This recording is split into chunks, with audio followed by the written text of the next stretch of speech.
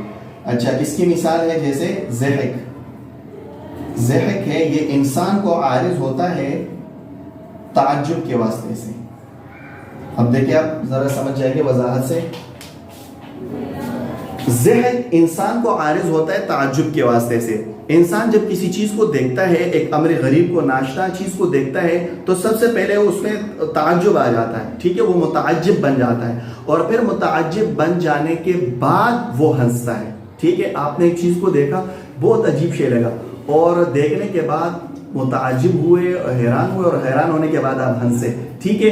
تو یہ جو ہنسی آئی ہے یہ تعجب کے واسطے سے آئی ہے، پہلے تعجب آیا ہے اور اس کے بعد ہنسی آئی ہے۔ انسان پہلے متعجب بنا ہے، اس کے بعد اس میں ضحک آیا ہے۔ تو یہ جو ضحک ہے یہ انسان کو عارض ہوا ہے لیکن متعجب کے واسطے سے، ٹھیک ہے۔ اور ہم نے کہا تھے کہ عوارض ذاتیہ کی تیسری قسم ہے کہ ایک چیز دوسری چیز کو عارض ہو امر خارجی مساوی کی واسطے سے۔ اب دیکھو یہ متعجب انسان کی حقیقت سے خارج ہے کیونکہ انسان کی حقیقت ہے حیوانی ناطق، اور متعجب ایک الگ چیز ہے، ٹھیک ہے۔ اور مساوی بھی ہے کیونکہ متعجب کے افراد کیا ہے؟ زید امر بکر، وہی متعجب ہوتا ہے نا، اور وہ زید امر بکر انسان کے بھی افراد ہے۔ تو یہ متعجب اور انسان ان دونوں میں تساوی کی نسبت ہے کہ دونوں ایک ہی قسم کے افراد پر صادق آ رہے ہیں، ٹھیک ہے۔ اور یہ ضحک انسان کو عارض ہوا ہے متعجب کے واسطے سے، تو یہ متعجب انسان کے لیے امر خارجی بھی ہے اور اس کا مساوی بھی ہے۔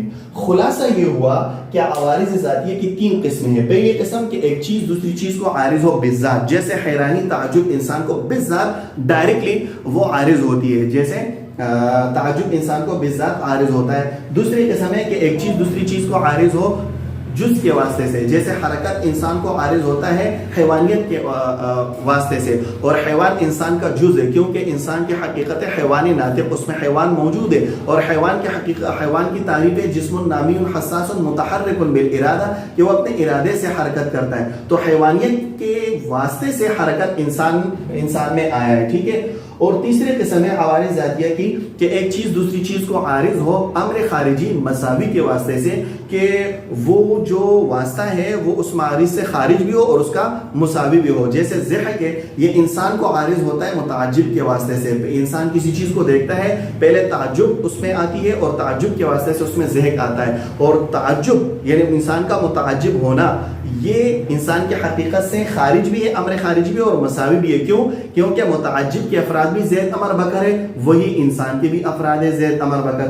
تو ضحک انسان کو عارض ہے متعجب کے واسطے سے، اور متعجب انسان کا امر خارجی مساوی ہے۔ تو یہ عوارض ذاتیہ کی 3 قسمیں آپ کو سمجھ آ گئی ہوں گی۔ عوارض غریبہ، اس کی بھی 3 قسمیں ہیں، عام طور پر مناطقہ اس سے بحث نہیں کرتے، اس میں صرف عوارض ذاتیہ سے بحث ہوتی ہے، لیکن میں اس کو زبانی طور پر دہرا لیتا ہوں، ٹھیک ہے، اور کوشش کرتا ہوں کہ یہاں پر یہ سما جائے اس بورڈ میں کیونکہ جگہ کم پڑ گئی ہے۔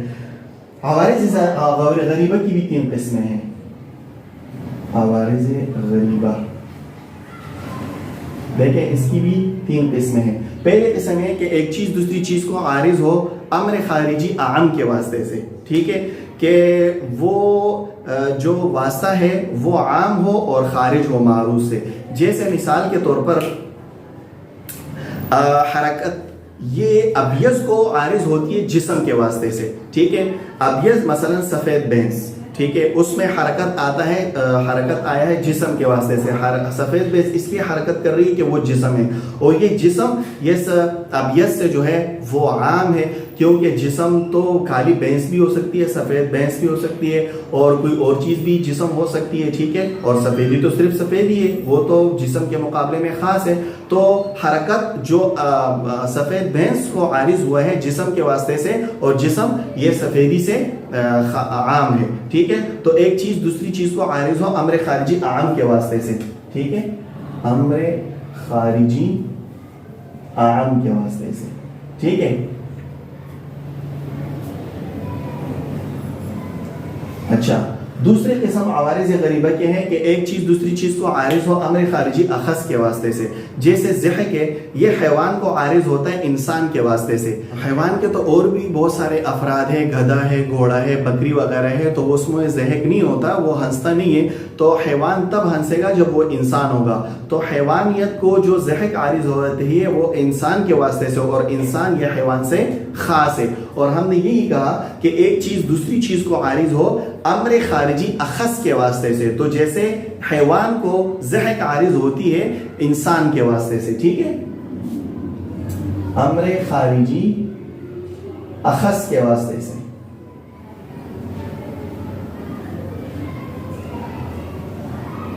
اچھا، اور تیسری قسم ہے عوارض غریبہ کی کہ ایک چیز دوسری چیز کو عارض ہو امر خارجی مباین کے واسطے سے، جیسے حرارت ہے، یہ پانی کو عارض ہوتا ہے نار کے واسطے سے، آگ کے واسطے سے۔ پانی میں جو حرارت آتی ہے تو وہ آگ کے واسطے سے آتی ہے، اور آگ اور پانی ایک دوسرے کے مباین ہیں، ٹھیک ہے۔ تو اور یہ حرارت جو ماں کے اندر پانی کے اندر آئی ہے وہ نار کے آگ کے واسطے سے آئی ہے، اور ہم نے کہا کہ ایک چیز دوسری چیز کو عارض ہو امر خارجی مباین کے واسطے سے، مخالف کے واسطے سے، ٹھیک ہے۔ تو یہ آگ جو ہے وہ پانی کی حقیقت سے خارج بھی ہے اور اس کے لیے مباین اور مخالف بھی ہے۔ میں امید کرتا ہوں کہ یہ عوارض کی دونوں قسمیں آپ کو سمجھ آ گئی ہوگی۔ جگہ کے کم ہونے کی وجہ سے میں نے مختصر لکھا۔ تو عوارض ذاتی کی بھی 3 قسمیں ہیں، جز بالذات عارض ہو، جز کے واسطے سے عارض ہو، امر خارجی مساوی کے واسطے سے عارض ہو، اور عوارض غریبہ کی بھی 3 قسمیں ہیں کہ امر خارجی اعم کے واسطے سے عارض ہو، جیسے حرکت وہ ابیض کو عارض ہوتا ہے جسم کے واسطے سے، دوسری قسم امر خارجی اخذ کے واسطے سے عارض ہو، جیسے حیوانیت کو ضحک عارض ہوتا ہے انسان کے واسطے سے، اور تیسری قسم ہے کہ ایک چیز دوسری چیز کو عارض ہو امر خارجی مباین کے واسطے سے، جیسے حرارت یہ پانی کو عارض ہوتا ہے آگ کے واسطے سے۔ انشاءاللہ منطق کا موضوع کیا ہے یہ ہم اگلے درس میں پڑھیں گے۔